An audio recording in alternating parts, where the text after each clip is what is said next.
Hey there, everybody. Welcome back to the Planes, Trains, and Comics channel. My name's Matt, and today we're going to review Apache Delivery Service #1.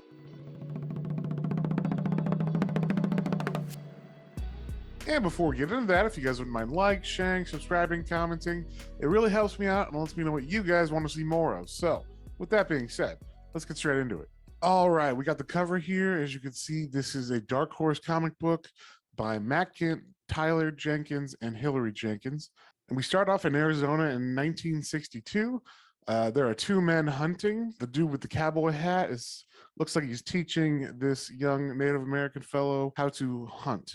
And the Native American man, while he's getting coached on like how to breathe and everything, gets his first deer. And then we cut to Vietnam in 1967. And our main guy here, he's radioing some bombs to be dropped. So it looks like his job in the army is that he goes behind enemy lines by himself, avoids the enemy, and finds targets of value and then gives the coordinates so that they can be bombed by the Apache Delivery Service is what is written on the bomb. And as he comes back, we see how the other guys treat him in his unit.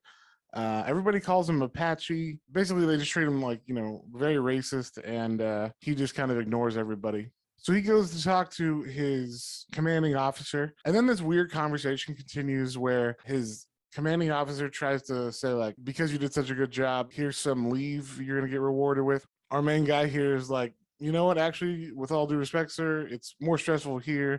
I prefer to be in the jungle doing my job. So he immediately goes back out into the jungle to, I guess, do more reconnaissance trips. While that's happening, it's also showing the deer that he killed at the beginning, and it's showing them field dress the carcass, getting it ready to be processed for meat, and he doesn't really handle it that well. So I'm assuming that he's not really in this for the killing. He just wants to get away from everybody and just be alone in the jungle. So that night, as he's walking around by himself in the jungle, we stumble upon a group of the Viet Cong, and they're talking about someone has been leaving bodies around that have like mutilation done to them, like a stick up their body and through their mouth.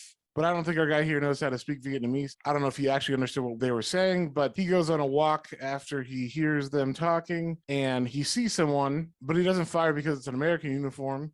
And then as he gets closer, he realizes the body is being used as like a scarecrow, maybe like a warning. This is what the Viet Cong were talking about. There are bodies being strewn around this area, being held up on pikes and mutilated. And this kind of startles him, so he falls back, and he actually falls in a trap and gets his leg caught, and he's thrown up into a tree. And I'm going to stop it right here. I don't really want to spoil anything else. So this was an interesting read. It's kind of just like a setup of this main character, and you just kind of get a feel for him and who he is. If you read the description that's in Comixology or in any of the comic book magazines and websites, it has a very in-depth breakdown of what the series is about more than the first issue. You don't get a sense of what the whole book is about. This is more just an introduction to this character. So it's a little hard to kind of grade this on story because there hasn't been much of a story yet. Now, the art was cool. I thought that Tyler Jenkins did a good job. His art style really fits like war. It's kind of loose and not super detailed, but everything that needs to be shown is definitely there, and he gets the ideas across. I would say I wish that after reading the synopsis for this issue, that this book actually set up a little bit more of that story, because like I said, if you read the synopsis for this book, it sets up a whole big story that isn't really set up in this first issue. So it kind of lets you down in that way where you're like, oh, I thought from this solicitation that there would be more of this cool story that they're trying to tell you about, but it's mostly about just introducing you to this main character and then setting up how those events are about to take place. So just know that going in. But overall, I thought it was a pretty good book.